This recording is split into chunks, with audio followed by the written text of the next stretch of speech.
حکوومەت یارێم دەڵێت 80% هاوڵاتیان قەرزی کارەبایان لایە بیجێرنەوە، خۆشیان قەرزاری موچەخۆرانن باسی ناکەن.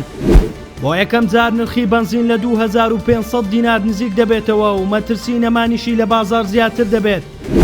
هەولێر و سلێمانی دەبنە چەقی پرۆژەیەکی نوێی تورکیا و وردەکاری ئاشکرا دەبێت. لا دوێنەوە بڕیاری حکوومەت یارێمی کوردستان بۆ وەرگرتنەوەی قەرزی کۆنی کارەبا چۆتە بواری جێبەجێکردنەوە و حکوومەت شارەکانی بۆ سەر هاوڵاتیان چڕ کردوتەوە. عەزیز ئەحمەد جێگری بەرپرسی نووسنگەی سەرۆکی حکوومەت ڕاگەیاندووە کە 80% هاوڵاتیان قەرزاری کارەبان و پێویستە ئەم دەرفەتە بقۆزنەوە بۆ دانەوەی قەرزەکانیان. ئەم داواکاری حکوومەت لە کاتێکدایە کە خودی حکوومەت بەڕێژەی 100% قەرزاری موچەخۆرانی هەرێمە، بەڵام هیچ ئاماژەیەک بۆ دانەوەی قەرزە کەڵەکەبووەکانی پاشەکەوتی موچە ناکات. ئەم فشارانە هاوکاتن لەگەڵ بەرزبوونەوەی نرخی بنزین و گرانی لە بازاردا، جگەلەوەی پرۆژەی ڕووناکی و گۆڕینی سیستەمی کارەبا بارگرانیەکی زۆری دارایی بۆ سەرشانی خەڵک دروست کردووە. لە بەرامبەردا شەپۆلێکی ناڕزایەتی لای هاوڵاتیان دروست بووە و زۆرینەیان دەڵێن تا حکوومەت قەرزی پاشەکەوت و موچەفەوتاوەکانمان نەداتەوە ئامادەنین 1 دیناری قەرزی کارەبا بدەینەوە.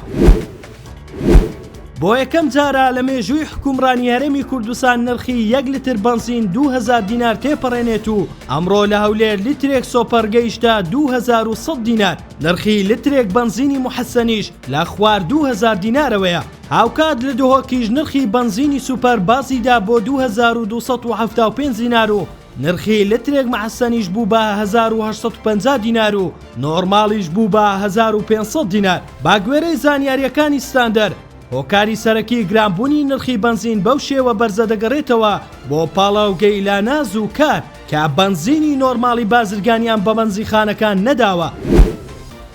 تورکیا بەرەو وەرچەخانێکی مێژووی هەنگاو دەنێت. ڕەژنووسی یاسایەک بۆ چەکدانانی گەریلا و چۆڵکردنی کەمپەکانی قەندیل لەم چەند ڕۆژە دەبرێتە پەرلەمان. لەم چوارچێوەیە بەپێی زانیاریەکان ئیبراهیم کاڵن سەرۆکی میر لە سەردانەکەی ئەم دوایەی بۆ هەولێر و سلێمانی پرسی کردنەوەی ئەو دوو شارەی بەناوەندی کۆبوونەوە و نیشتەجێکردن بۆ ئەو ئەندامانەی چەکدادنێن تاوتوێ کردووە. پرۆژەکە کە دەوترێت ئەمریکا پشتیوانی دەکات مەرجی 6 مانگی بۆ چەکدانانی گەریلا داناوە.